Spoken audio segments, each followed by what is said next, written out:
The wind ruffled the collar of his jacket as Alfonso scrolled through his phone for his sister's secure number and dialed. As he lifted the phone to his ear, he caught sight of movement in the little square opposite the entrance to St. John's. Wondering if Jane was playing some sort of trick on him, Alfonso glanced down Trinity Street. In the distance, he could just make out her hunched profile disappearing around the bend in the road. "See?" His sister's voice broke the silence. "It's me," he replied in Catalan, turning and scanning the square with its railings and assortment of trees for more movement. Nothing stirred. "I thought you should know that we have had a problem with the fruit harvest." Raquel spoke slowly, but he could hear the tension in her voice. "The fruit harvest?" he repeated, confirming she meant the recruitment of new members to the cell. "Yes. Sadly, some were affected by worms, and we had to remove them." "Remove them?" "They had burrowed deep, and we didn't want them to ruin the rest of the crop." "How deep?" "To the core, in some cases." Alfonso felt a chill that had nothing to do with the wind. He looked across the street to the little square and decided it was time to head home. "Are you still there?" his sister asked. "I'm moving," he said, turning away from town and heading past the college's chapel, rising up on his left-hand side, its tall tower dwarfing the surrounding buildings. "It's probably time for me to move to new accommodation." "That would be wise," said Raquel. "I think the weather may have turned." Alfonso heard a noise behind him and looked over his shoulder. The scuff of a shoe, perhaps. He quickly scanned the row of shops in front of the college for movement.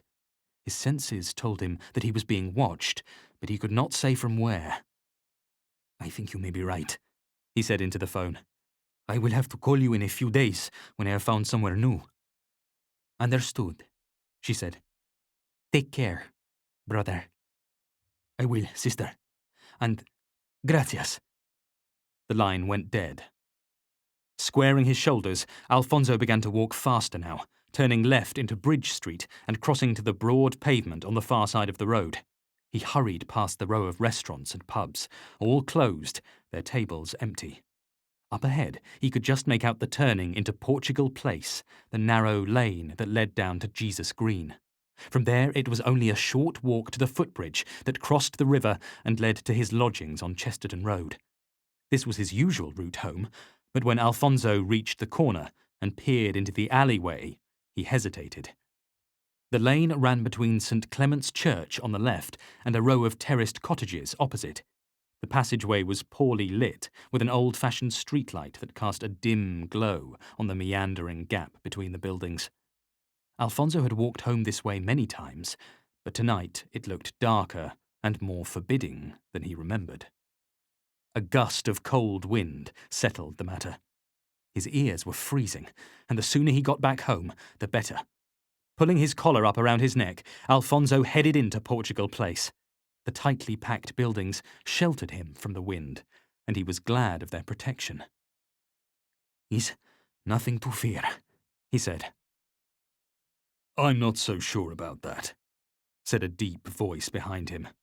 Alfonso spun around and looked up as a shadow loomed over him. He began to scream, "Madre de Deo!" But his voice was drowned in the shrieking of the wind that swept through the narrow lane like a freight train. It rattled the bikes that were chained to the church railings and scattered discarded beer bottles across the paving stones.